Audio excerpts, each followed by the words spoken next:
Dans la ville de Jagnes, dans un crématorium sombre, un grave silence règne, violé uniquement par le bruissement du vent parmi les pierres tombales. Une personne mystérieuse allume une bougie et prononce les mots, comme s'il escortait l'âme vers un autre monde.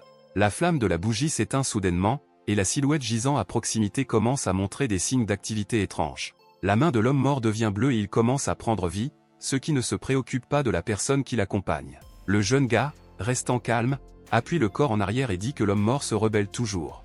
Il dit que l'esprit sera capable de dégénérer après 18 ans et complète le rituel de la crémation. La flamme ardente couvre rapidement toute la pièce du crématorium, absorbant impitoyablement les restes du corps et complétant l'ancien rite de fils dans un monde différent. Le gars essuie avec lassitude de son front et expire en soulagement, réalisant que le rituel a été achevé, et tout s'est passé exactement comme il a été conçu dès le début. N'ayant pas le temps de faire une pause, il entend un cri aigu, revenant sans pitié à la réalité et rappelant qu'il y a encore des dizaines de corps à créer. Le vieil homme, se prélassant sur une chaise à bascule et manger une pastèque, avec une moquerie paresseuse regarde le travail du jeune homme, sans même penser à offrir au moins une aide. Après 3 heures, le gars, avec un soulagement évident, dit qu'il a terminé le travail et est intéressé lorsqu'il y aura le dîner. Le vieil homme avec une expression satisfaite sur son visage apporte une partie de la nourriture, fier que tout se soit passé avec succès et maintenant vous pouvez profiter du résultat du travail.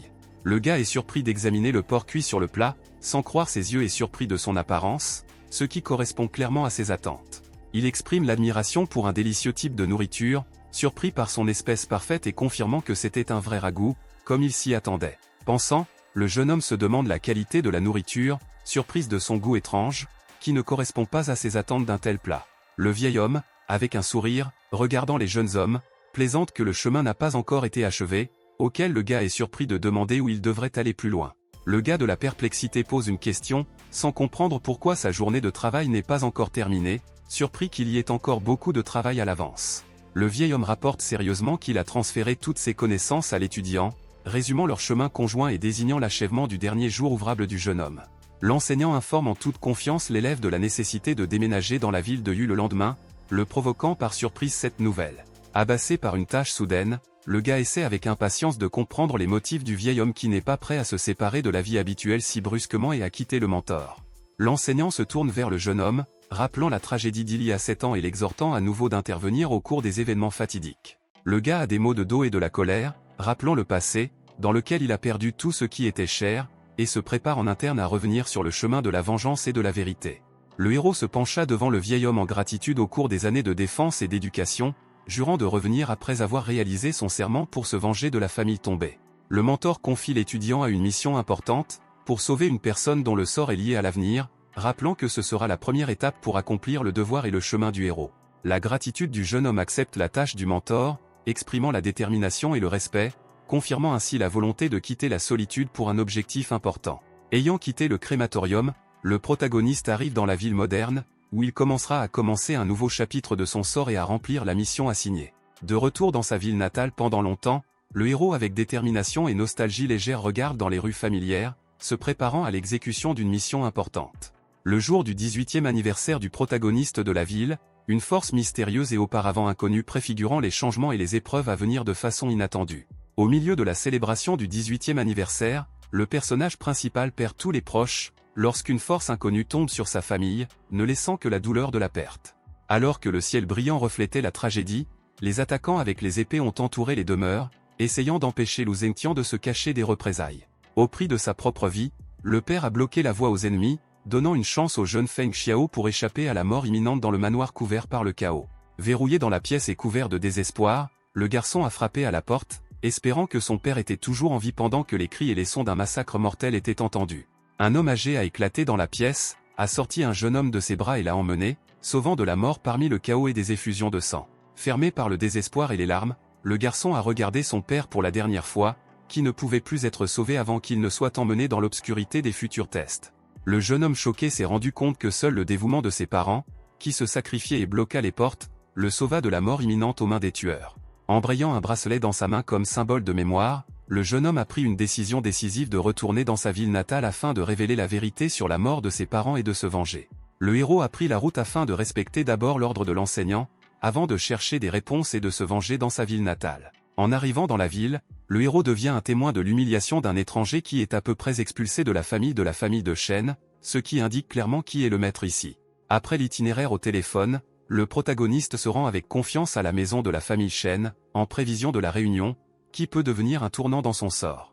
Saigo, ayant remarqué un débutant, est surpris par la coïncidence de leurs itinéraires, prévoyant que leurs chemins ne peuvent pas être traversés par hasard et promettre quelque chose d'important. Saigo, couvert de l'indifférence du protagoniste, clignote de colère, mais se fait dans l'indifférence froide et une demande confiante de ne pas intervenir. Émergé par Ignore, saisissant le jeune homme par l'épaule, essayant d'attirer l'attention par la force, mais il reste à froid et non perturbé, préfigurant une ambulance. Suzen, rayonnant de la rage intérieure, change instantanément dans son visage et avertit l'ennemi, montrant que sa patience a pris fin et qu'il est prêt à répondre. Saiva, ayant ressenti la pression écrasante de l'aura d'éveil du gars, reculait de peur, réalisant qu'il avait rencontré l'ennemi d'un niveau complètement différent. Ayant évalué le danger, le deuxième intimidateur a traîné à la hâte son partenaire, décidant qu'un affrontement avec un gars était une folie qui menace trop. Essayer de garder son visage devant la foule, usé pour un tyran vivant, pénètre dans l'attaque, sans se rendre compte qu'il s'implique dans la bataille avec l'ennemi, supérieur à lui par des ordres de grandeur. La foule en colère de hooligans avec des armes dans leurs mains se précipite dans une attaque féroce, combinant des forces dans l'espoir de supprimer la confiance de l'ennemi mystérieux par le nombre. Le personnage principal reste calme face à la foule attaquante, démontrant la supériorité absolue et le mépris pour les misérables tentatives des adversaires de lui faire du mal. Avec un mouvement puissant, Suzen a jeté les attaquants sans changer son expression calme, démontrant la force inaccessible pour les gens ordinaires. Les adversaires, stupéfaits par le pouvoir inimaginable du héros, ont été renvoyés avec une telle force que leurs corps ont balayé les airs, comme des jouets dans un ouragan. Réalisant l'échelle de la force de l'ennemi, le chef des attaquants dans une panique reculée, choqué par le fait qu'il fait face à un véritable maître des arts martiaux anciens. Fermé par la peur après une courte mais écrasante démonstration de la force du héros, le chef de gang dans une panique se déroule et se précipite pour courir, perdant les restes de courage. En un clin d'œil, le personnage principal se dissout dans une épidémie éblouissante de lumière, en utilisant l'ancienne technique de mouvement pour dépasser le fugitif avant d'avoir le temps de se cacher. En utilisant la technique de mouvement rapide de la foudre, le héros a bloqué le chemin de l'attaquant, face instantanément à lui et privant ce dernier même une chance de s'échapper. Le héros a instantanément intercepté l'initiative, appliquant un coup de foudre avec son pied, ce qui a paralysé l'ennemi et a montré la différence dans leur niveau de compétence de combat. Ayant perdu le contrôle après le coup exact, l'ennemi se tordait de douleur, serrant sa jambe endommagée, réalisant son impuissance avant le pouvoir inattendu du héros. Brisé de douleur et de peur, Tsai se met à genoux devant le héros, suppliant la miséricorde et donnant le nom du vrai client, espérant lui sauver la vie. Le protagoniste de la force froide et décisive, cherche la vérité, frappant l'ennemi pour découvrir la personnalité du mystérieux Zhu, debout derrière l'attaque. Broqué par la douleur, l'ennemi révèle la personnalité de Zhuao, l'héritier de l'un des 5 grands clans de la ville de Yu, qui était une attaque par ordre. Suzen, non satisfait des informations divulguées, nécessite une explication, essayant de comprendre le véritable objectif de l'intervention du représentant du clan Zhu. Sous pression, le caractère principal oblige l'ennemi à révéler l'objectif de l'attaque, découvrant que l'ordre était concerné pour intercepter le médecin de la famille Shen, mais les motifs restent flous. Réalisant l'inimitié entre les familles de Shen et Zhu, le héros libère l'ennemi avec un avertissement, démontrant la confiance et la préparation du conflit à venir. Ayant remporté une victoire écrasante, Suzen regarde comment les adversaires battus s'enfuient dans une panique, réalisant le vide de sens d'une résistance supplémentaire. Le personnage principal arrive au bon endroit, un inconnu complet, et un étranger le rencontre, indiquant clairement que la prochaine étape du chemin commence ici. Au seuil du bâtiment, le jeune homme est accueilli par l'élégant et confiant Shen Jie, faisant allusion à l'importance de leur prochain dialogue et de sa signification dans le développement des événements. Le protagoniste en toute confiance déclare son objectif d'aider le patient de la famille Shen, révélant ainsi comme mission. Surprise par la déclaration soudaine du gars, la jeune femme est en méfiance envers son origine, essayant de comprendre si l'étranger peut faire confiance. Le jeune homme avec un regard sérieux admet qu'il n'est pas du tout un médecin, mais un employé du crématorium, ce qui provoque la perplexité et la tension dans une situation déjà étrange. En apprenant qu'au lieu d'un médecin, un crématorium a été envoyé à un grand-père malade, un Shen Jie indigné clignote avec colère, soupçonnant une erreur absurde ou une mauvaise intention. Le jeune homme explique avec confiance que malgré son travail prestigieux, il a étudié la médecine pendant des années et est capable de guérir même les maladies les plus complexes. Lorsque Suzen a montré ses connaissances, un médecin âgé a apprécié son potentiel, mais Shen a quand même choisi de faire confiance aux spécialistes faisant autorité et a ignoré le jeune homme. Le gars, ne voulant pas manquer la chance de prouver sa compétence, insiste sur l'opportunité de montrer ses compétences médicales, malgré la méfiance envers les autres. En arrivant de la province de Jianan, le docteur Van est pressé de commencer le traitement, a repoussé l'intervention du jeune homme et a insisté sur le professionnalisme et l'efficacité. La fille, essayant de protéger l'autorité du Dr Van, est inférieure et permet à Suzanne d'essayer de prouver ses compétences, malgré le préjudice de lui. Shen Jie permet à contre-cœur le gars d'être présent lors de l'examen, soulignant son infériorité en tant que médecin et interdit d'intervenir dans les actions du Dr Van. Déçu par les restrictions qui lui ont été imposées, le héros soupire et accepte à contre-cœur d'observer de côté, cachant l'irritation croissante. Dans la maison de la famille Shen, la fille escorte poliment le Dr Wang dans la salle du patient âgé, démontrant le respect et la volonté de contester la question à un spécialiste expérimenté. L'héroïne présente le Dr Van dans la salle du vieil homme malade, marqué par le début de l'examen, non seulement la santé du patient, mais aussi l'autorité du médecin. Un homme âgé, embrassé par l'anxiété et la faiblesse, s'ouvre à peine les yeux, reconnaissant soudain l'un de ceux présents, ce qui suscite de profonds souvenirs en lui. En voyant le visage de l'homme, le personnage principal réalise soudain sa personnalité, et les souvenirs du passé sont submergés par son esprit, éveillant de fortes émotions. Un médecin expérimenté, examinant le patient, découvre une impulsion inhabituelle et incompréhensible, ce qui lui provoque de confusion et d'anxiété pour l'état du patient. Le parent inquiet, remarquant la confusion du Dr Wang, perd son sang-froid et demande avec anxiété d'expliquer la situation, craignant la vie du patient. Un guérisseur expérimenté, ayant attrapé un pouls instable et une énergie chaotique du QI, arrive à la conclusion décevante que la vitalité du patient s'estompe rapidement. Couvrant du désespoir, la fille se tient sur le lit du patient, réalisant l'impuissance de la médecine avant une mort imminente et ne sachant pas où chercher le salut. Épuisée par l'anxiété et le chagrin, la petite fille se pencha sur le grand-père malade, incapable de restreindre les larmes face à une perte imminente et à son propre impuissance. Le vieil homme, épuisé et conscient de l'approche de la fin, ne trouve guère la force de consoler la petite fille, acceptant humblement l'inévitabilité de sa propre mort. La famille, couverte par le désespoir et la peur de la perte, refuse d'accepter l'inévitable, dans l'espoir de trouver le moyen de sauver le membre senior mourant du clan. Au milieu du désespoir et du désespoir, un jeune homme apparaît, offrant de façon inattendue son aide, éveillant le faible espoir des personnes présentes. L'un des proches, doutant des intentions d'un étranger, surprisé, espérons-le, clarifie sa compétence, éprouvant un conflit interne entre la confiance et le désespoir. Un jeune homme confiant avec un passé mystérieux montre l'initiative pour aider un vieil homme mourant, offrant de vérifier son pouls et d'inspirer la lueur des autres. Un patient âgé, jetant à peine un coup d'œil au jeune homme qui est entré, se fiche d'horreur, car dans son apparence, il reconnaît quelqu'un du passé, qu'il considérait il y a longtemps. Le vieil homme accepte le jeune homme qui est entré pour l'héritier long de la famille, mais la confusion interne lui dit qu'il était une personne complètement différente devant lui. Choqué par le cœur, un homme âgé essaie de réaliser ce qui se passe et pose une question, essayant de s'assurer qu'il n'était pas celui qu'il pensait en premier. Le jeune homme semble soutenir Zeng et rapporte restreint qu'il est arrivé au nom de l'enseignant pour aider, détruisant finalement l'illusion du vieil homme du passé. La fille souffrant d'anxiété propose de faire confiance au jeune homme, espérant que son aide pourra atténuer l'état du vieil homme malade allongé dans le lit. L'un des personnes présentes avec des soupçons interrompt ce qui se passe, exprimant la méfiance à l'égard de l'étranger et jeter un doute sur son affiliation professionnelle. Après un court à teinter un doute, un homme âgé, sous la pression des circonstances et des autres, décide de confier la santé d'un être cher à un étranger. Le vieil homme, toujours gardé par un nouvel invité, décide de clarifier son origine, interrogeant la personnalité de l'enseignant qui a envoyé un jeune médecin. Le jeune homme en toute confiance appelle le nom de son professeur, Tao Inaction, qui suscite un intérêt au vieil homme. Le vieil homme, couvert par l'excitation et le doute, arrive progressivement à la conclusion que le même gentleman légendaire est vraiment devant lui. Ayant réalisé la personnalité du jeune homme et pénétré par la confiance, le vieil homme avec excitation et espoir demande à l'inspecter, en s'appuyant sur l'habileté du mystérieux guérisseur. Le médecin, préoccupé par les étranges symptômes de Chan, exprime des doutes sur les capacités du jeune homme et met en garde urgent de prudence pendant l'examen. Le fils d'un patient Shen, partageant les doutes du médecin, convainc constamment son père de ne pas faire confiance au jeune guérisseur, le considérant pas suffisamment expérimenté pour des diagnostics graves.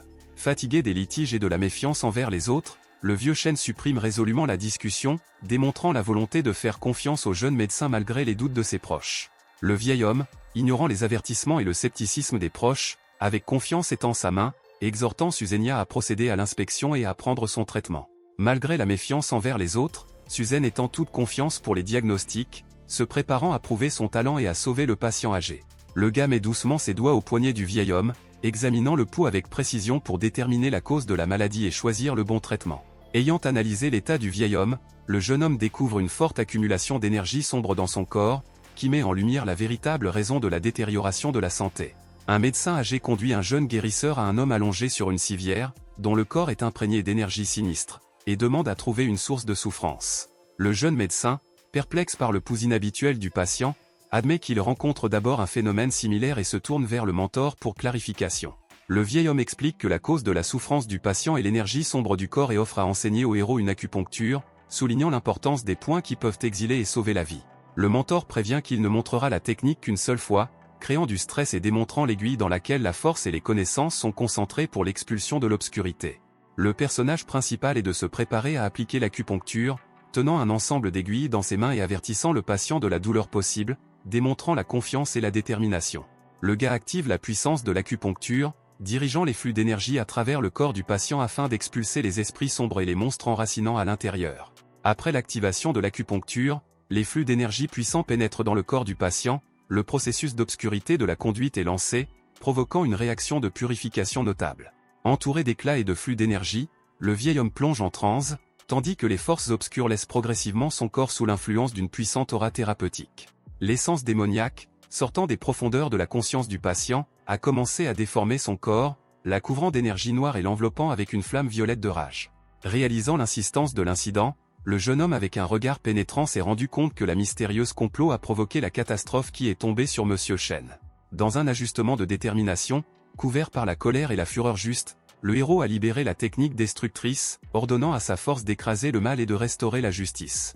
L'obscurité a complètement absorbé le corps de la victime, et le feu violet inquiétant a scellé sa force, préfigurant l'éveil rapide de l'ancienne malédiction et une grande catastrophe à l'échelle.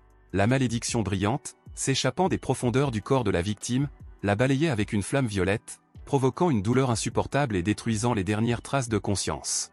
L'horreur et le désespoir couvraient des parents lorsqu'ils ont été témoins de la terrible transformation d'un être cher, incapable d'arrêter la tragédie époustouflante. Fermé par la rage et la peur, l'homme a accusé le héros de ce qui s'est passé, exigeant une détention immédiate, malgré la perplexité complète de ce dernier. Un rétablissement inattendu du vieil homme a été interrompu par un conflit tendu quand il se tenait avec un sourire et réfutant les craintes de la mort. La petite fille excitée, ne croyant pas ses yeux, clarifie l'état de son grand-père, mais il confirme avec confiance sa guérison complète, son espoir et son soulagement inspirant dans le cœur de ses proches.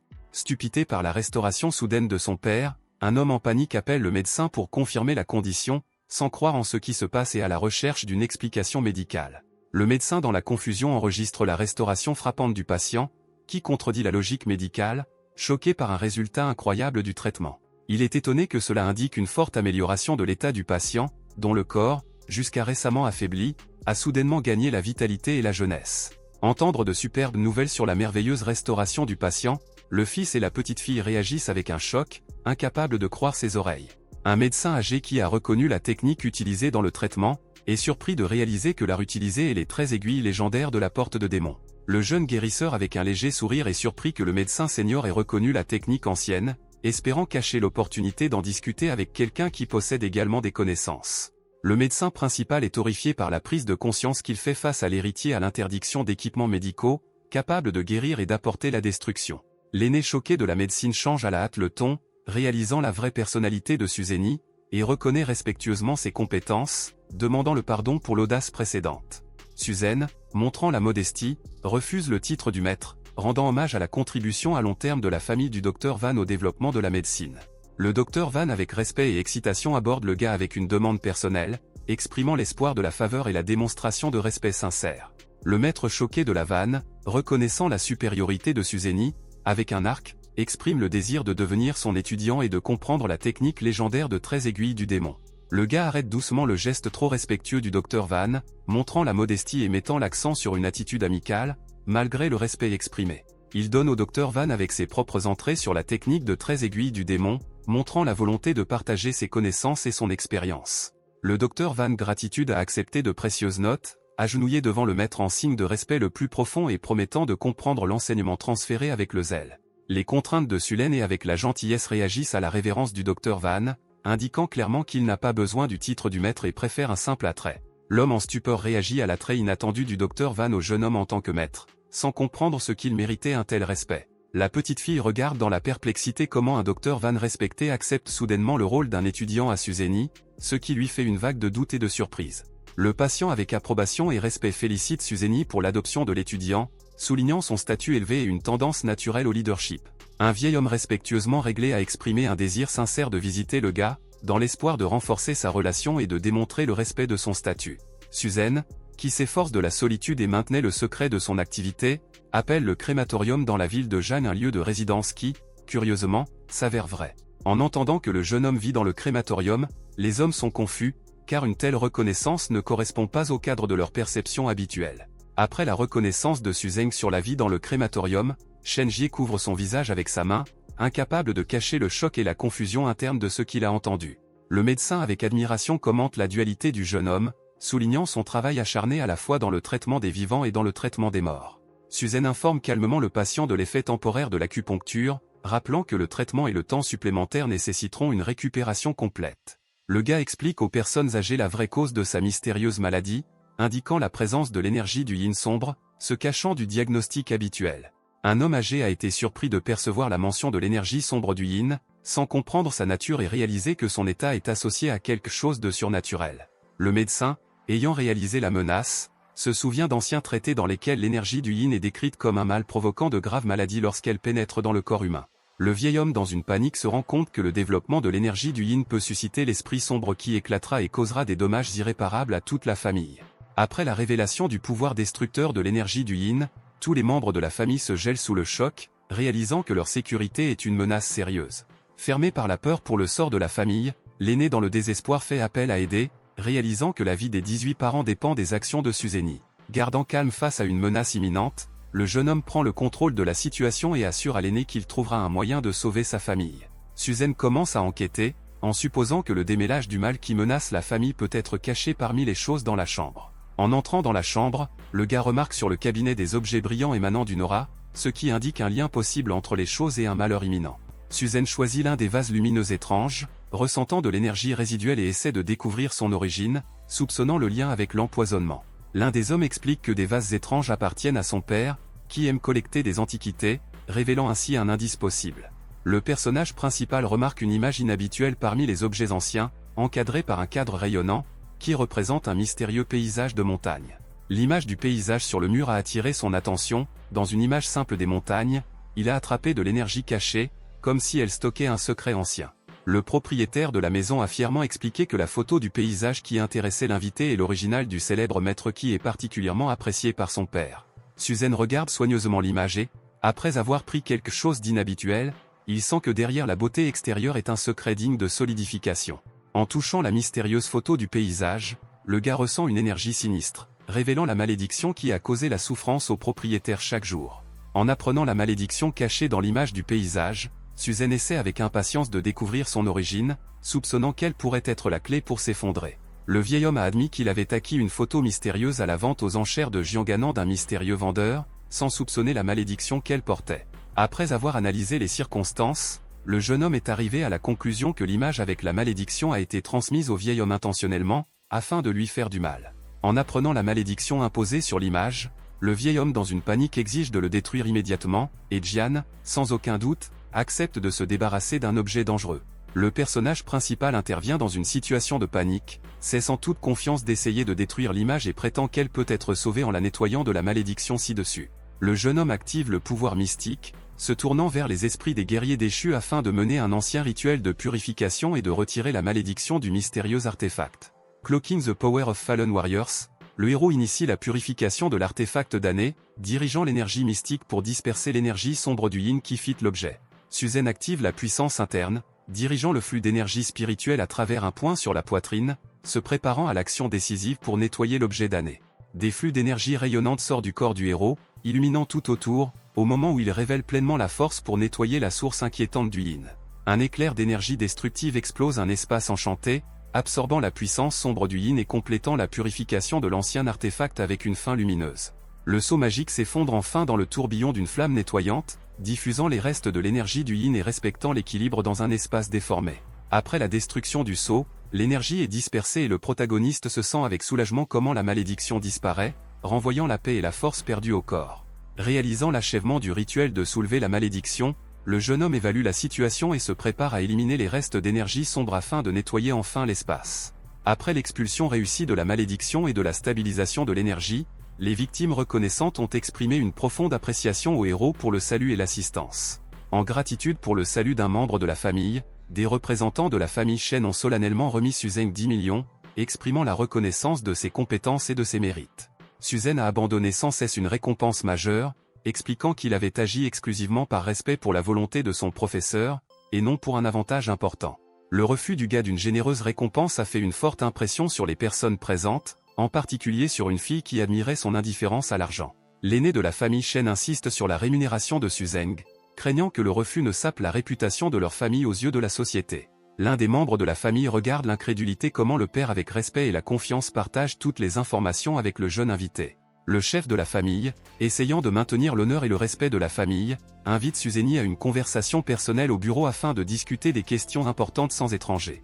Suzeng, qui conserve le calme et la confiance, accepte l'invitation, indiquant clairement qu'il est prêt pour une conversation de confiance et, peut-être, délicate. L'homme aîné avec un geste invite à Suzenia à se rendre au bureau, montrant le respect et le désir de discuter des questions importantes sans étranger. La porte se ferme étroitement derrière les entrées, soulignant le début d'une conversation confidentielle et une séparation du reste de la scène. Le vieil homme s'agenouille devant Suzene au bureau, exprimant le respect et la volonté le plus profond de se soumettre à la personne qui a sauvé ses proches. En roulant au sol, il plaide avec sa culpabilité, déplaçant qu'il ne puisse pas aider la famille de Suzeni à un moment difficile pour eux.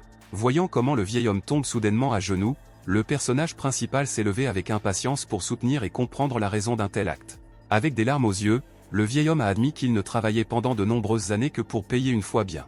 Réalisant qu'il faisait face à celui qu'il attendait depuis si longtemps, le vieil homme avec une joie sincère a exprimé sa gratitude pour le retour du grand homme.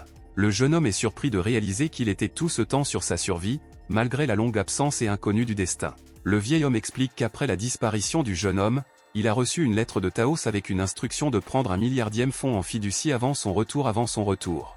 Le vieil homme ne s'est pas s'estomper, il croyait toujours que le jeune maître reviendrait, malgré toutes les circonstances et les années passées. Toutes ces années, le manager a soigneusement gardé les partages de la famille élue dans le coffre-fort, observant comment leur valeur augmente régulièrement dans le contexte des changements dans le monde.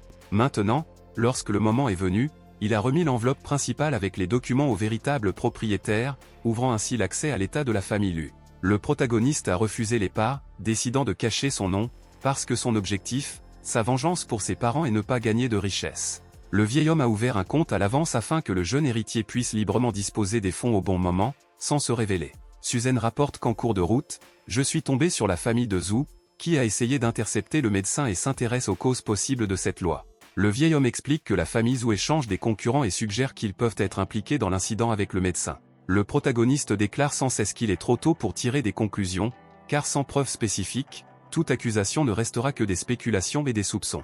Le vieil homme invite Suzeng à s'arrêter à l'hôtel linois appartenant à leur famille, et il accepte la proposition. Avec le début de la soirée, le jeune homme dit au revoir à sa famille et part, après avoir terminé la visite. On lui propose d'utiliser les services du conducteur pour faciliter le mouvement et souligner son nouveau statut de personnalité respectée. Le personnage principal refuse poliment, décidant de marcher à pied, car il n'a pas marché pendant longtemps et veut se reposer un peu de formalité. Le lendemain matin, le jeune homme se réveille à l'hôtel Linuya, où il attend une nouvelle réunion, capable d'influencer le développement des événements. Dans la chambre d'hôtel, Suzanne s'étire, profitant d'une sensation rare de réconfort et d'une matinée calme sans hâte. Il se souvient à quel point son professeur dur, mais attentionné, a éclaté dans la pièce chaque matin, organisant un réveil vif et bruyant. En regardant la réflexion dans le miroir, le protagoniste se souvient des parents et se donne une promesse ferme de se venger brutalement de leur mort déloyale. Il se souvient de la façon dont la famille Lu a utilisé autrefois la gloire, mais maintenant ses bourreaux, debout derrière cela,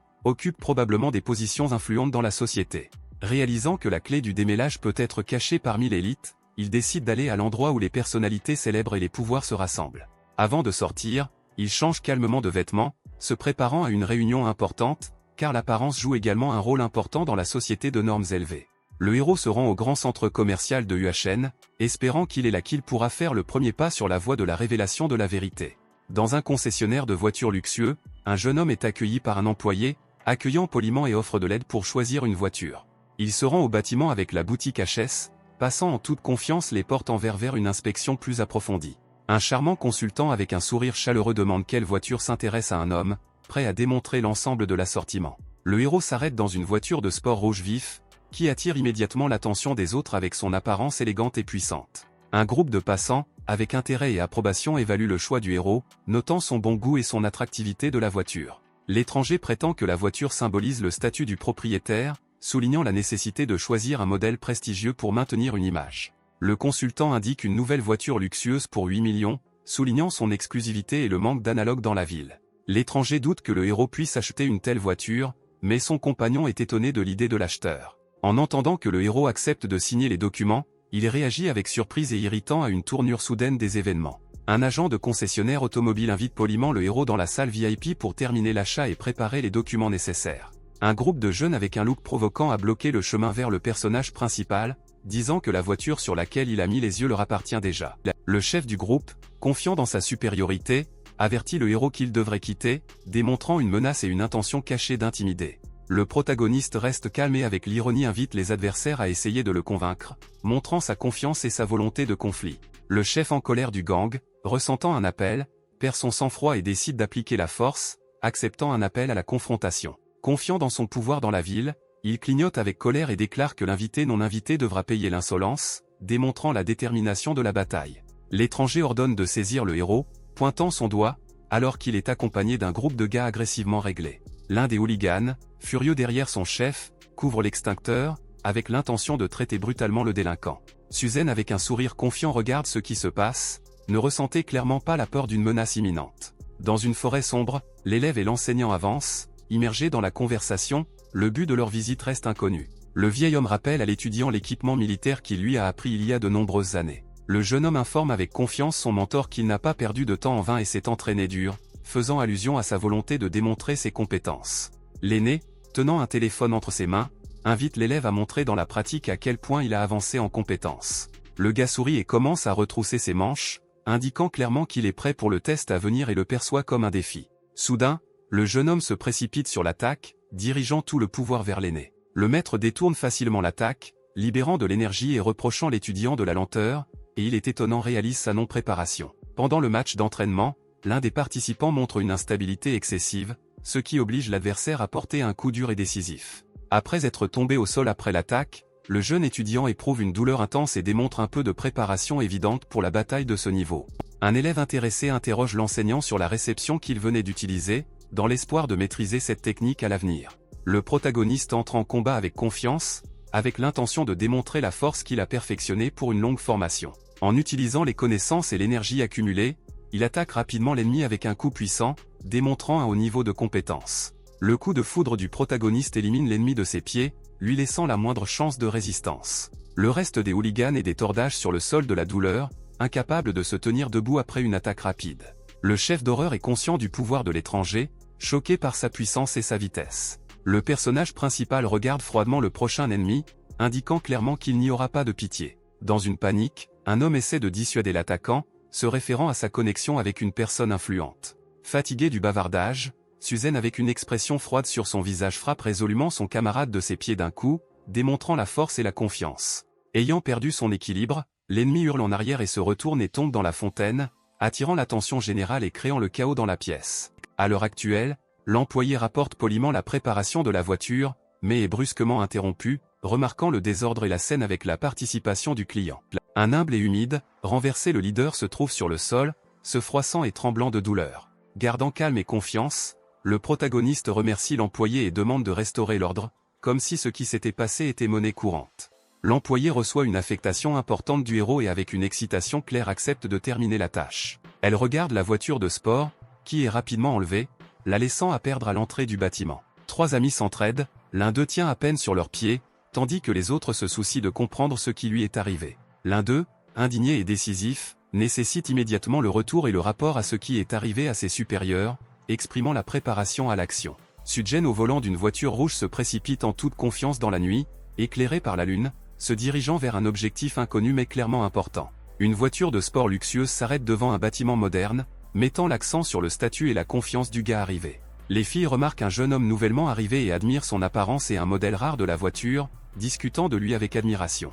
Suzanne entre dans une institution d'élite, passant par des canapés mous, se dirigeant avec confiance à sa place. Dans l'atmosphère du club, deux filles avec des lunettes s'approchent de lui, dans l'espoir d'attirer l'attention et d'inviter à rejoindre leur entreprise. Lui souriant légèrement, les refuse poliment, démontrant l'indifférence à l'attention et maintenait sa distance froide. Le jeune homme passe du temps avec deux filles dans le club, mais conserve l'indifférence, malgré leur flirt, et tente de l'attirer dans une conversation divertissante. Il repousse résolument les filles, disant qu'il n'est pas intéressé et les invite à trouver quelqu'un d'autre pour l'entreprise. Offensées par le refus, les filles partent, discutent de son comportement et le ridiculent comme un provincial ennuyeux et peu romantique. Le club commence soudainement du bruit et des tourmentes, sur le fond desquels l'attention du gars passe à ce qui se passe à proximité. Une fille aux cheveux roses devient un objet de harcèlement de la part de l'étranger, résiste et demande de la laisser seule. Voyant Ushishi dans un endroit inattendu, le héros ne peut pas croire ses yeux et s'est tenu instantanément, soupçonnant que quelque chose n'allait pas. Ruan, profitant de son pouvoir, s'en tient à la fille,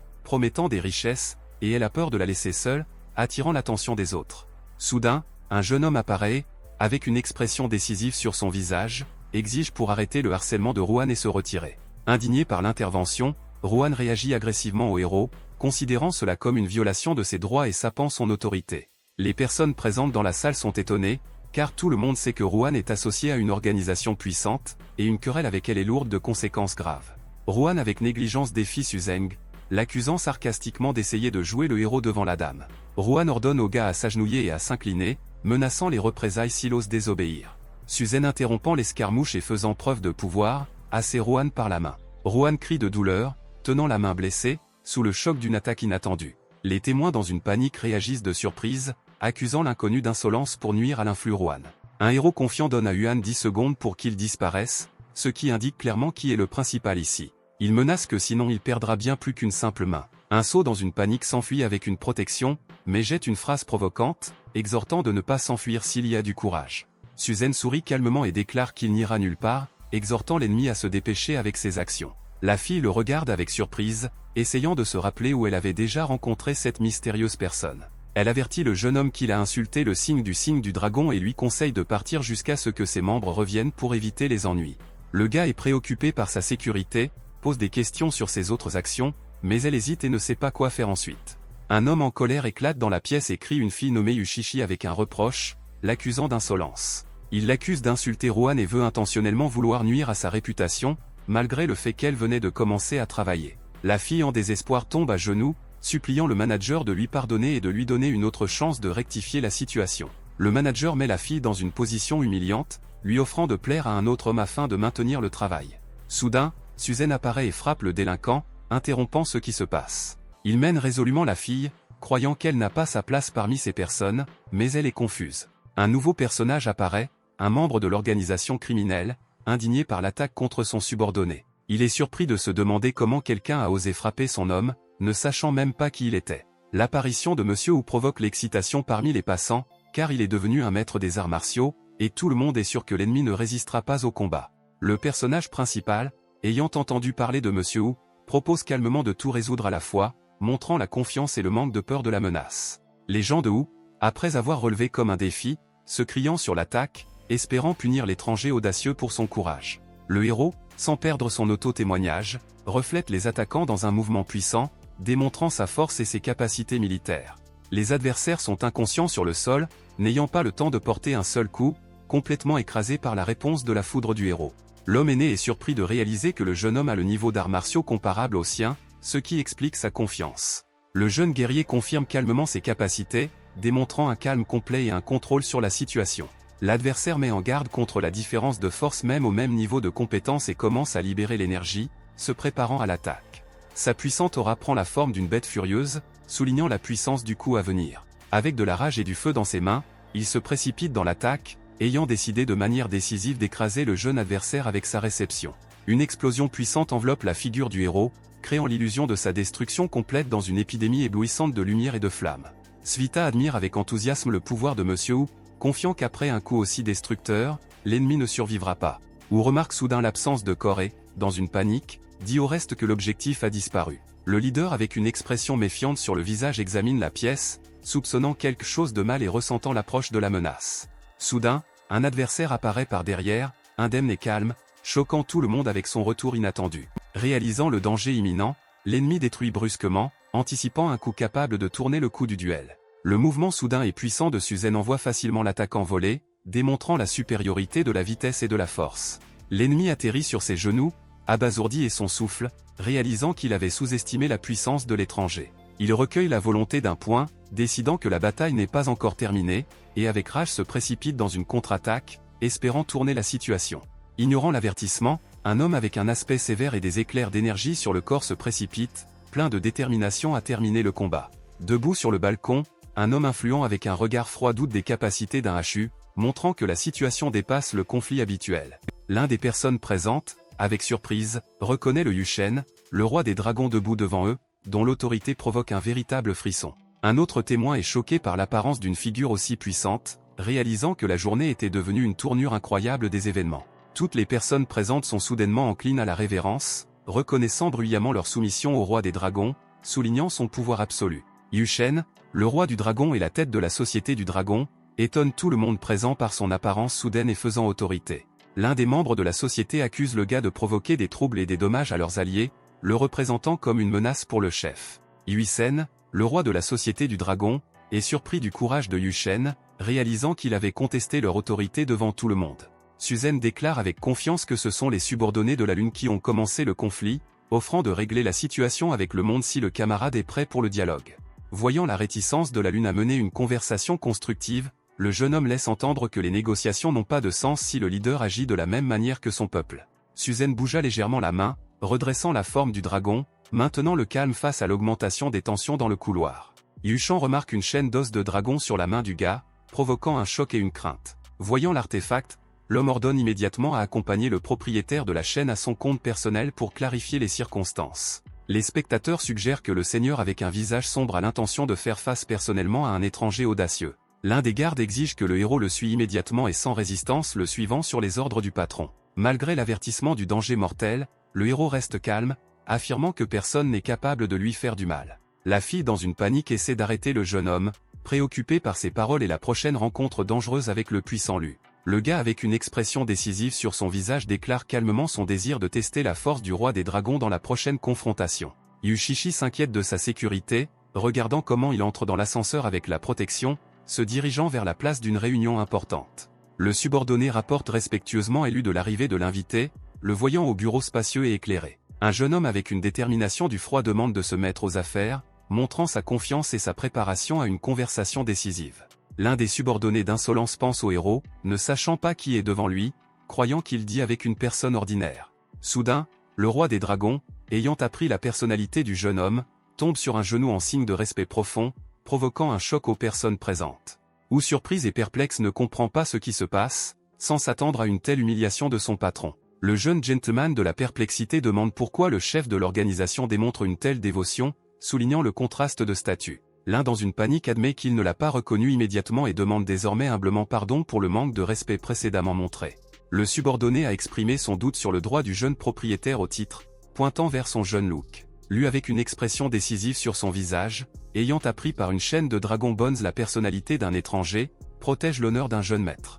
Suzen lève la main avec un look calme, montrant une chaîne de Dragon Bones, comme s'il confirmait son implication dans une histoire mystérieuse. Le jeune homme confirme son implication dans la chaîne de Dragon et le mentor senior, réalisant l'erreur, s'excuse. Lou, à genoux, demande au jeune maître de lui donner une seconde chance. Le jeune homme, ne comprenant pas ce qui se passe, pense avec surprise, croyant que ce bracelet était fait de reste pour réparer la fournaise. Il décide de découvrir ce qui se passe et nécessite des explications, avec une irritation en attendant une clarification de la situation. Le roi de la société du dragon, comprenant l'importance de l'explication, invite le jeune maître à s'asseoir et promet de raconter les détails. Il commence à expliquer que le panneau Association of the Dragon a été fondé il y a 20 ans et a une influence sur le monde souterrain et les affaires juridiques. Le jeune gentleman, ne sachant rien à ce sujet, exprime le doute et demande pourquoi il n'a jamais été informé du lien avec la famille Lu. Le roi du dragon explique que, selon les douanes, des informations sur ces questions ne doivent être signalées qu'après que l'héritier à l'âge adulte est atteint. Il ajoute qu'au festival de l'âge adulte, avant que tout cela ne devienne connu, la famille Lu a déjà survécu à la catastrophe. Ensuite, le mentor se souvient de la façon dont son père a remarqué une menace et l'a envoyé de toute urgence avec des gens pour aider, avertissant d'un éventuel problème. Il continue l'histoire selon laquelle quand il est finalement arrivé avec des gens, il était déjà trop tard, et toute la famille de Lu est décédée aux mains des tueurs. Le jeune homme, absorbé par une forte pensée, dit qu'il est coupable de la mort du père Yushan. Le roi du dragon assure au jeune homme qu'il n'y avait pas de culpabilité dans la mort, affirmant que le chef de la famille Lu s'est toujours pris en charge d'eux et de leur devoir, c'est de servir la famille Lu. Il continue de dire comment toutes ces années il était silencieux et travaillait, espérant que lorsque le jeune maître reviendrait, il deviendrait un soutien pour la famille Lou. Le roi s'agenouille dévoué devant le jeune maître, le convainquant que son retour entraînerait le salut de l'association et le rendrait invincible. Suzanne demande ce qui s'est réellement passé et quelles réponses ils ont trouvées après tant d'années d'enquête. Le roi révèle que toutes ces années ont secrètement demandé aux gens d'enquêter, essayant de révéler les circonstances cachées de la tragédie. Le jeune maître est transmis à l'enveloppe, qui contient toutes les informations qu'il doit étudier afin de comprendre ce qui se passe. Suzanne accepte les limites et est en silence d'accord avec ce qui se passe, montrant la détermination de comprendre les choses. Le roi du dragon, remarquant que le jeune maître est prêt à agir, pose la question de ses autres actions, attendant des instructions. Le jeune homme répond de manière restrictive qu'il n'est pas pressé, car il vient de commencer son chemin vers ce monde et que jusqu'à présent ne peut révéler sa personnalité. Le roi et son assistant comprennent l'importance du silence, jurant de manière décisive pour garder tous les secrets et ne pas divulguer les informations. Le jeune homme remarque que la lune a un visage pâle et des signes de fatigue, et suggère qu'il a rencontré la stagnation dans ses compétences. L'un confirme sa supposition, admettant que depuis le niveau des arts martiaux, il ne pouvait réaliser aucun progrès. Le gars propose une solution, un médicament sur sa propre ordonnance, qui aidera à surmonter les blocs internes et à réaliser une percée en une semaine. En gratitude pour l'aide et les soins de l'un avec un respect sincère, il accepte la recette des mains d'un jeune homme. Après avoir présenté la recette, le jeune homme frappe son épaule, laissant entendre qu'il a une autre demande ou un ajout important. Le personnage principal demande de fournir des informations complètes sur la fille présente sur place, démontrant son intérêt et son sérieux des intentions. Il demande de comprendre un homme qui a touché la fille, laissant clairement entendre que la punition devrait être immédiate et difficile. Après avoir transféré des ordres, il part et les hommes le respectent avec respect, soulignant le statut et l'influence élevée du jeune homme. En dehors de la pièce, la foule remarque son approche, clairement inquiète et méfiante que le calcul inévitable approche. Les témoins commencent à discuter du sort de l'agresseur, anticipant les représailles sévères de l'audace contre qui porte le nom du dragon. Le calme inattendu du gars est abasourdi par des hommes qui ne s'attendaient évidemment pas à le voir sur pied après une situation récente. La fille se précipite vers lui, inquiet de sa sécurité et espérant que tout est en ordre avec lui après ce qui s'est passé. Suzanne lui assure que tout s'est passé calmement et que personne ne lui était nocif, qu'il la calme légèrement. Chichi d'une impulsion inattendue touche accidentellement sa poitrine, réalisant soudain son intimité excessive. Confuse par sa réaction, elle se retire et s'excuse, expliquant qu'elle était trop excitée par ce qui se passait. Un gars surpris ne peut pas croire que l'étranger a survécu à la colère du roi des dragons, dont personne n'était resté indemne auparavant. Sa tentative de dominer se termine par un coup rigide de Monsieur Wu, qui interrompt brusquement son discours. La défaite part vers le sol, et Rohan avec mépris déclare que le roi de dragon ne tolérera pas de telles sorties. Les blessés, stupéfaits et tremblants de peur, n'ont pas le temps de récupérer, car il reçoit l'ordre d'être une sécurité éloignée. Monsieur Rohan annonce un invité par un invité du panneau dragon et avertit que tout mal lui entraînera le même sort que l'impudence précédente. Chichi, rentrant chez lui avec Su, note que le gars avait l'air très menaçant, rappelant son comportement dans une situation récente. Elle est surprise de lui demander comment il a réussi à gagner le respect d'une personne aussi cruelle que le roi des dragons. Le gars en réponse avec un sourire narquois raconte comment il a obtenu le contact avec le leader, le plaçant rapidement avec des blagues et une convivialité. La fille rit de ses paroles, le qualifiant de trompeur, et ne perçoit évidemment pas sérieusement l'histoire, appréciant le moment. Puis elle est soudainement intéressée par son nom, à laquelle lui, ayant pensé un peu, se représente comme Lou. Mais après s'être rendu compte, Suzanne s'appelle lui-même, alors qu'il cache sa vraie personne afin de protéger Chichi d'une éventuelle menace causée par la divulgation de son secret.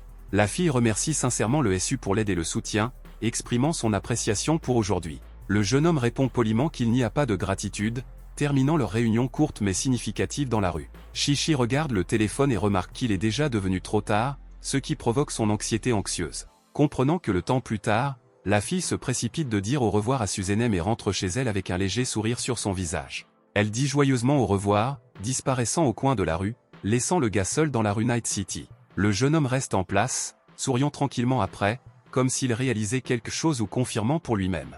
La vibration soudaine du téléphone dans sa poche viole le silence, le rendant à la réalité. Il sort le téléphone et voit le message reçu avec des informations sur la fille qu'il venait de mener. Selon le dossier, Yushishi, une fillette de 22 ans avec un passé tragique, sa mère est gravement malade et se trouve à l'hôpital de la ville. En apprenant que le directeur de l'hôpital central est l'ancien Van, le héros comprend qu'il peut utiliser cette connaissance pour résoudre un problème important.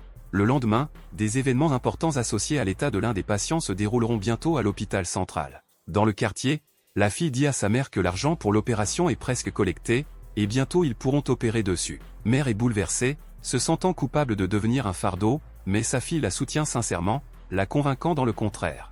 Le personnel médical fait irruption dans l'hôpital, préoccupé par l'état du patient dans la 17e couchette, ce qui fait allusion à la crise imminente. Le médecin, couvert par la colère, reproche le patient pour un non-paiement répété et demande de quitter immédiatement l'hôpital en l'absence d'argent. La fille supplie désespérément le médecin de lui donner 3 jours de plus pour payer un traitement, promettant de retourner la dette. Le médecin avec irritation rappelle qu'elle a demandé à plusieurs reprises un retard et exprime le doute dans ses mots. Ayant perdu la patience, il ordonne de prendre un lit du patient et de jeter toutes ses affaires. Le personnel de l'hôpital, sans poser de questions, reçoit une commande et se rend au lit pour respecter la commande. Chichi supplie les médecins de donner un peu de temps, mais le personnel déclare brutalement qu'il est impossible de traiter sans argent et ordonne d'attendre la mort à la maison. Un homme âgé, probablement le médecin-chef, interfère brusquement avec la situation, condamnant ce qui se passe. Voyant ce qui se passe, il avec de la colère reproche son subordonné pour une attitude grossière envers les patients. Le médecin se justifie, disant qu'il pensait à l'hôpital, se référant aux dettes des patients pour les dépenses médicales. Le médecin-chef de rage l'accuse de l'absence d'éthique médicale et rejette immédiatement. Le docteur abasourdi se rend soudain réalise qu'il a fait une grave erreur, et un choc l'entrait, comme un tonnerre au milieu d'un ciel clair. Il se précipite dans ses genoux devant le principal, suppliant le pardon et lui demandant de lui donner une autre chance de corriger l'acte. Le médecin-chef désordre froidement et sans émotion de prendre l'employé qui a violé l'ordonnance, et non de succomber aux plaidoyers et aux excuses. Le garde remplit silencieusement et implicitement l'ordre, s'approchant du médecin, se préparant à l'escorter à l'extérieur de l'institution.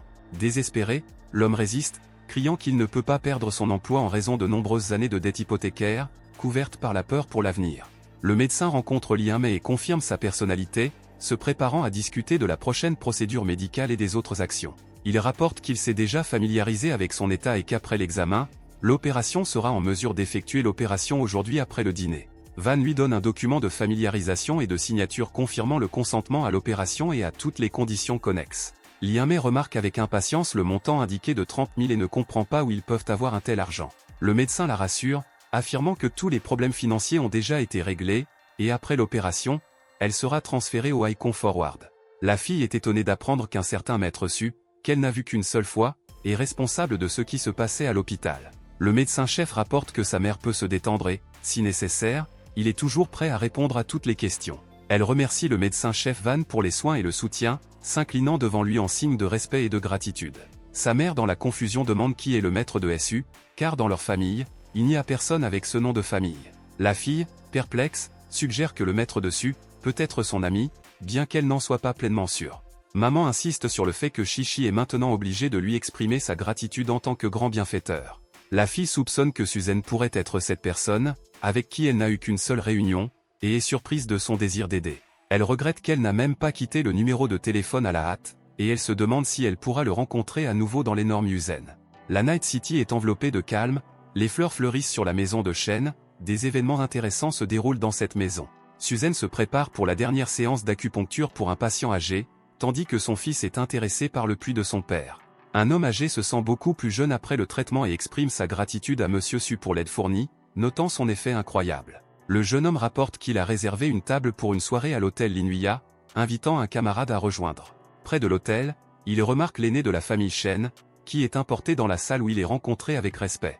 Après avoir rencontré l'aîné, tout le monde s'est incliné et lui a montré des honneurs, tandis que les jeunes ont indiqué que son séjour serait gratuit. L'aîné de la famille Shen, remerciant tout le monde pour les honneurs, se tourne vers Monsieur Su avec une demande d'aller dans la salle, le faisant poliment et avec respect. L'homme qui a regardé l'aîné pense que s'il respecte Monsieur Su, il n'est clairement pas une personne simple. L'aîné de la famille sourit et assure que le dîner servi n'est qu'un simple aliment, ne le percevez pas trop sérieusement. Suzanne plaisante en plaisantant que pour lui, ce n'est pas seulement la nourriture, mais un vrai festival de goût, le comparant à ce qu'il a vu en crémation. Le fils de l'aîné aime le repas et, malgré sa facilité, est attentif à ce qui se passe. Pendant le dîner, il reçoit un appel, regardant en surprise le téléphone, il décide de répondre, sans être distrait de la nourriture. L'homme répond à l'appel téléphonique, son visage reflète la détermination, malgré la gravité de la situation. Il commence une conversation avec son père, faisant allusion au sujet de l'entreprise, mais l'aîné l'interrompt, disant qu'aujourd'hui, ils ne discuteront pas des affaires. Suzanne, un peu inquiet, continue de discuter de la situation avec son père, indiquant que l'aîné Shen ne devrait pas percevoir le dîner si sérieusement.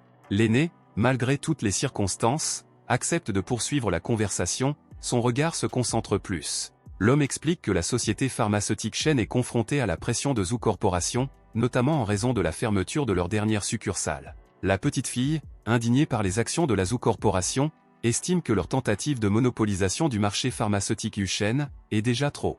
Suzanne est stupéfait, apprenant que c'est la famille puissante de Zhou, et tout ce qui se passe commence à acquérir une importance particulière. Il se souvient que Zhou est souvent mentionné dans les matériaux que la Lune lui a envoyés, ce qui le conduit à l'idée de cette famille.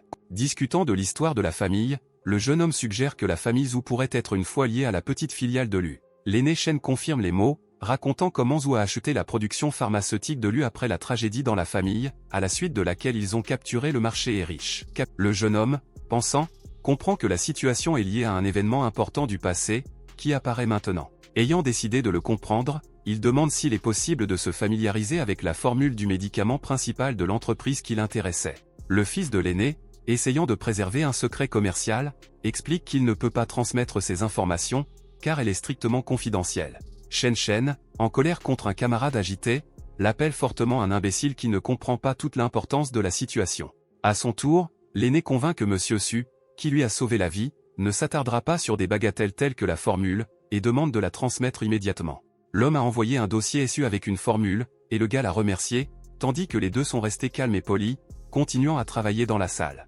La petite fille, en regardant la situation, note que malgré la confiance de l'homme plus âgé dans ses compétences médicales, la formule de traitement semble compliquée et nécessite une attention. Suzanne complète son travail et, souriant, rapporte en toute confiance que tout est prêt, satisfaisant aux exigences et aux attentes de ceux qui s'attendaient à son aide. Le gars envoie à l'aîné Shen une formule améliorée, offrant une chance de sauver l'usine si la production est organisée en fonction de cette version de la médecine.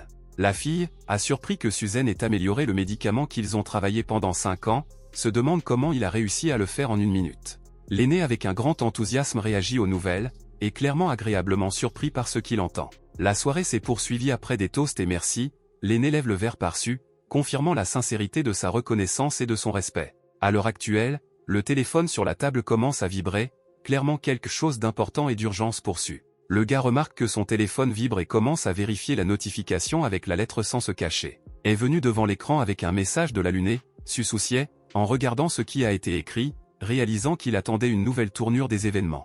Le gars est surpris d'apprendre à Vilayindin, un endroit avec l'énergie la plus puissante de Yuzen, et commence à poser des questions sur sa signification. Suzanne dit poliment au revoir à Shen, disant que le temps est déjà plus tard, et il devrait y aller, tout en promettant de l'aide si nécessaire. La petite fille recommande à l'aîné Shen de consulter des experts dans la formule écrite par Suzanne pour s'assurer de sa sécurité. L'aîné, confiant dans l'exactitude de la décision, rejette la proposition et décide de simplement lancer la production sans consultation supplémentaire. Son fils exprime son inquiétude, conseillant d'être prudent, car le médicament est associé à la famille de Shen, et les risques possibles devraient être pris en compte. L'aîné explique que Suzanne est un homme à qui on peut faire confiance, et ils découvriront bientôt pourquoi il en est ainsi. L'Innois Hotel Hall, un endroit avec une atmosphère spéciale, créant l'impression du confort et du luxe. L'un des gars note que son patron est familier avec le directeur de l'hôtel et demande si c'est vraiment ainsi. Le patron répond que son cousin directeur, soulignant qu'il serait impossible de réserver une table sans de telles connexions. Chichi arrive à l'échantillon et elle a accueilli l'attention et le respect de la réception. L'un des gars se souvient du passe-temps scolaire d'un frère aîné, mais il est indigné, croyant que le flirt ne peut pas être assimilé au véritable amour. Le chef décide de faire ses preuves, admettant qu'il était auparavant superficiel et se prépare à surprendre tout le monde avec son charisme. Avec une confiance totale, il annonce qu'il enseignera aux autres une réelle leçon de séduction, provoquant l'admiration de ses camarades. Un homme s'approche avec enthousiasme une fille aux cheveux roses, apprenant en elle la célèbre beauté du groupe plus âgé Yushisha. Il est surpris par son travail actuel de serveuse à l'hôtel, faisant allusion à la chute de son statut, mais elle veille froidement, le mettant en place. Un homme avec un sourire suffisant offre à la fille de passer la nuit avec lui en échange d'une promotion à travers l'échelle de carrière, faisant allusion à l'hôtel en contact. La fille en réponse à sa proposition obscène exige de la retenue de lui, démontrant son indignation et ses principes moraux. 2 observateurs en costume avec un sourire ont noté qu'une tentative de séduction a échoué, commentant sarcastiquement la situation. Un homme, irrité par leurs paroles, leurs cris de rage, sans cacher sa déception et sa colère. Ayant perdu son sang-froid, il lui attrape grossièrement la main, l'accusant d'hypocrisie à cause de sa pauvreté, tandis qu'elle exige de la laisser partir. Suzanne quitte l'ascenseur, rayonnant de confiance et se préparant à intervenir dans ce qui se passe à l'autre extrémité du couloir. Il remarque une situation tendue dans le hall, où un homme harcèle brutalement une fille, criant bruyamment dans son sentier. Un homme menace la fille, offrant une vie luxueuse en échange de consentement, sinon il est prêt à utiliser la force. Avec un sourire méprisant, il admet son comportement et provoque la fille, s'attendant à ce qu'elle n'oserait pas le confronter. Le héros a commencé à défendre une dame impuissante. Avec un regard décisif, il a rappelé à l'ennemi la dernière leçon, laissant entendre qu'il était venu le remettre en place. La fille en étage reconnaît le jeune homme arrivé et se demande ce qu'il fait à cet endroit. L'adversaire en colère accuse le héros qui lui a pris la voiture et maintenant la fille, le considérant comme une hostilité personnelle. Le héros reste à froid et menace de répéter la leçon si son adversaire ne coule pas. Un homme effrayé, essayant de s'échapper, mentionne que son cousin est un directeur d'hôtel et menace les conséquences de toute action. Suzanne en toute confiance vous permet de commencer une performance, faisant allusion à sa préparation pour les événements futurs et en démontrant le contrôle de la situation. Un homme dans un smoking se précipite dans le couloir, inquiet du bruit, essayant de découvrir la cause de l'ordre du désordre et de la restauration. L'homme en argent est heureux de rencontrer les arrivés, espérant son aide dans la situation actuelle et le percevant comme le sauveur. Il pointe un jeune homme, l'accusant de violer l'ordre et l'a exhorté à le chasser immédiatement du territoire, le considérant comme un contrevenant. Cependant, un homme en smoking reconnaît chez un jeune homme un monsieur puissant et respecté, ce qui lui fait choquer et change radicalement la situation. Un homme suspect avec une arrogance provoque une garde, essayant de se mettre dans une situation de conflit. Le directeur ordonne d'expulser le délinquant, il ne peut pas croire ce qui se passe dans la confusion. L'homme est en panique, il est attrapé et traîné, il essaie de faire appel au lien fraternel, mais en vain. Le manager s'excuse auprès d'une personne importante, reconnaissant son erreur, et il répond calmement qu'il ne tient pas le mal. Chichi a perplexe qui est Suzanne, même si le manager linois lui montre un tel respect. La fille réfléchit à un gars qui, comme si elle avait déjà vu quelque part et essaie de se rappeler à qui il ressemble, perdu dans ses pensées. Su demande inquiet si tout est en ordre, notant que la fille a l'air étrange, et elle essaie de rester calme. Elle ressent une forte étourdie, perd son équilibre, son corps devient faible et le monde qui nous entoure commence à se brouiller. Lorsque la fille commence à tomber, le gars parvient à l'attraper par la taille, l'empêchant de tomber au sol et d'adoucir son chute. Chi perd conscience dans ses bras, et il la regarde avec inquiétude, essayant de comprendre ce qui lui est arrivé. Le jeune homme, ayant vérifié le pouls de la jeune fille, détermine que son état est causé par un surmenage, ce qui impliquait l'épuisement de l'énergie vitale. Le travailleur de l'hôtel est alarmé d'appeler une ambulance, préoccupé par l'état de la fille. SU refuse les soins médicaux, demandant de fournir le numéro le plus proche pour aider indépendamment la fille. Ayant déplacé la fille dans la pièce, il s'excuse pour d'éventuels inconvénients, se préparant à l'aider. Le jeune homme replie ses doigts dans un geste spécial, activant une certaine flamme mystique, faisant allusion à l'utilisation d'un traitement surnaturel. Les flux d'énergie sont soudainement activés à l'intérieur, accompagnés de flashs de lumière et d'étincelles. Se réveillant, elle peut à peine reprendre ses esprits et, toujours dans la confusion, ne peut pas garder le secret. Elle explique que Van n'a pas nommé le nom, mais a mentionné Monsieur Su, et elle-même a deviné qui a aidé. Chi avec appréhension admet qu'il l'a de nouveau sauvée, et elle ne sait pas exprimer sa gratitude. Su avec un sourire répond qu'au lieu de paroles de gratitude, il aura suffisamment d'invitations à dîner quand elle s'améliore. La fille hoche la tête avec la compréhension, exprimant la préparation à la prochaine étape. Elle propose Suzanne pour échanger des contacts afin que si nécessaire, il est possible de se contacter facilement. Suzanne accepte la proposition, et ils échangent des téléphones, montrant la confiance mutuelle et le début de l'amitié. Le jeune homme en surprise interroge la fille sur la raison de ses soins hâtifs, la regardant avec une confusion facile. La fille explique qu'elle a bientôt un échantillon, mais promet de le chouchouter avec quelque chose de savoureux, montrant des soins et de la gratitude. Elle part, derrière elle avec un léger son, la porte claque, soulignant la fin de la conversation et sa détermination à quitter cet endroit. Le jeune homme reçoit un appel à partir duquel il découvre que son camarade était déjà arrivé à l'hôtel et est immédiatement d'accord avec les informations reçues. Villa Yindin est un endroit isolé et pittoresque parmi les montagnes, où les hommes arrivent bientôt afin de poursuivre la discussion dans une atmosphère calme. À la villa, le roi du dragon est sensiblement intéressé par l'opinion du jeune gentleman sur l'endroit où il était, proposant d'évaluer le travail accompli.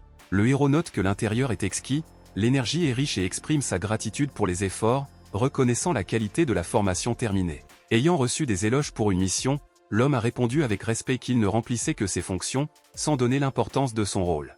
Après avoir étudié les documents reçus, SU conclut que la famille Zhou est impliquée dans des événements passés et décide d'établir des contacts avec eux par le biais d'une nouvelle entreprise. Son assistant assure que les membres de la banque souterraine sont prêts à allouer suffisamment de fonds pour la mise en œuvre du plan et encore plus. SU estime que pour commencer, il y aura des ressources suffisamment limitées, en comparant une puissance excessive avec le marteau utilisé pour tuer la mouche. Surprise par l'ampleur du plan, la connaissance pose la question de savoir comment le gars va agir dans cette situation. Un jeune homme avec un sourire confiant rapporte que plus tard, tout deviendra clair et offre une aide si nécessaire, indiquant clairement que tout est sous contrôle. Dans la villa de la famille de Shen, une fille aux cheveux bleus éclate dans la pièce, brillant de joie, afin de signaler urgent de toute urgence une nouvelle importante et positive à son grand-père.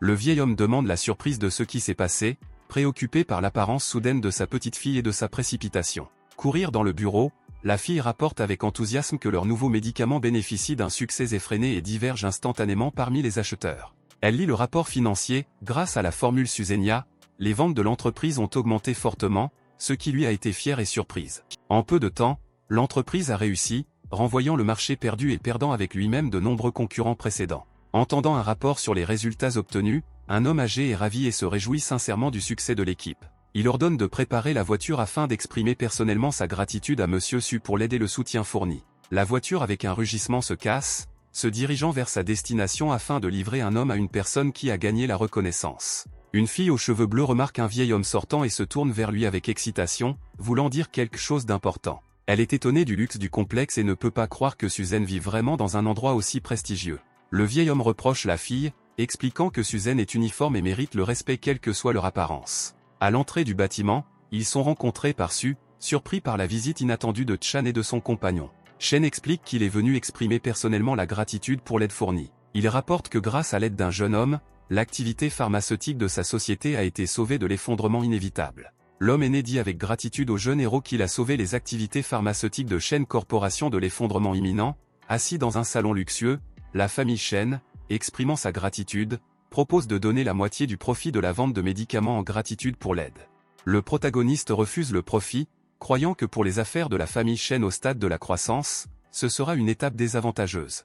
Un homme âgé insiste sur la gratitude, affirmant que sans l'aide du héros, il n'aurait pas fait face, et ne pas vous remercier signifie perdre leur paix mentale. Le héros propose un compromis, il fournit des technologies et des recettes, la famille Shen Investment pour créer une nouvelle entreprise avec une section de profit égale. Le vieil homme accepte joyeusement le partenariat, étant donné que cela est un énorme succès, mais doute toujours que 50 à 50, c'est un ratio équitable.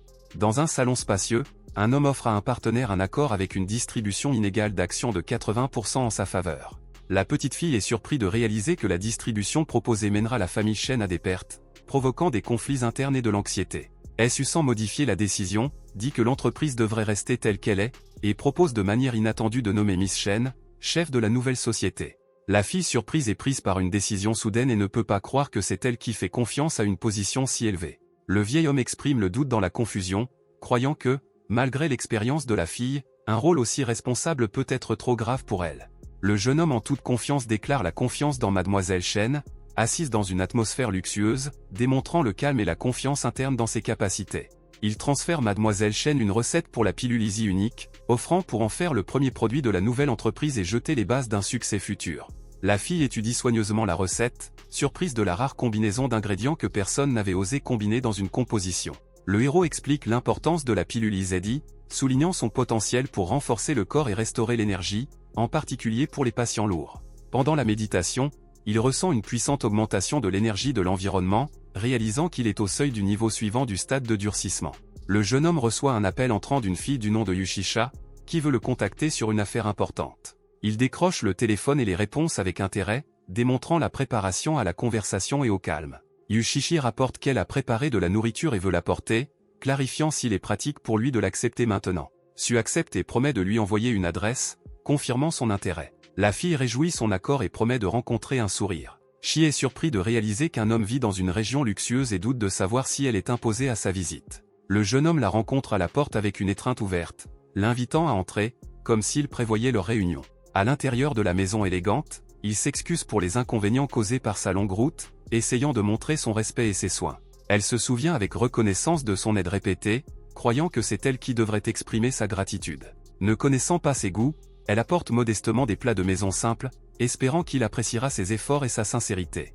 Shishi sourit timidement et regarde avec excitation une réaction, espérant qu'elle a été préparée pour le plat. Le jeune homme s'est confortablement installé sur le canapé, prend de la nourriture avec des bâtons et va essayer la gâterie proposée. Ayant mordu un morceau, il dessine restreint, mais l'expression sur son visage donne que le plat est vraiment à son goût et fait plaisir. En entendant les éloges, la fille brille de bonheur et de joie, ses yeux s'allument, car les efforts n'étaient pas vains et la nourriture est venue à son goût. Inspiré par une atmosphère agréable, le gars se souvient soudain de sa demande et se tourne vers une fille avec un look sérieux mais amical. La fille Rose qui lui offre sincèrement son aide, exprimant sa volonté de le soutenir dans n'importe quelle situation où il peut être utile. S lui démontre un nouveau médicament, assurant qu'il renforce la santé et aide à la fatigue, invitant la fille à la tester en raison de sa faiblesse. La fille, sans hésitation, ouvre immédiatement un pot et se prépare à prendre le médicament, voulant aider et justifier la confiance. Le jeune homme, un peu gêné, note que prendre la drogue n'est pas nécessaire pour le moment et il suffira de le prendre avant le coucher. Réalisant sa hâte, la fille s'excuse qu'elle a réagi trop rapidement, montrant une initiative excessive. Un jeune homme avec un léger sourire explique que le médicament doit être ivre avant le coucher, sinon l'effet provoquera une somnolence pendant la journée. Chi remarque soudain du temps au téléphone et se rend compte qu'il est temps de revenir, surpris à quel point le temps a volé. Le gars propose de la conduire, montrant son respect et ses soins, se levant avec l'intention de l'accompagner. En approchant de la sortie, la fille remarque une voiture qui est arrivée et dit au revoir, promettant de voir la prochaine fois. En se séparant, elle marche avec confiance vers la voiture, et ses pas sont comme s'ils étaient accompagnés d'une lumière magique, mettant l'accent sur sa particularité. Le gars ressent soudain une énergie étrange dans sa main et est étonné de réaliser qu'il avait réveillé le vrai QI, ce qui a changé le cours de son sort. Ayant éveillé une force cachée après avoir pris une drogue mystérieuse, Chi monte dans la voiture, se préparant à des événements que sa réalité habituelle est bouleversée.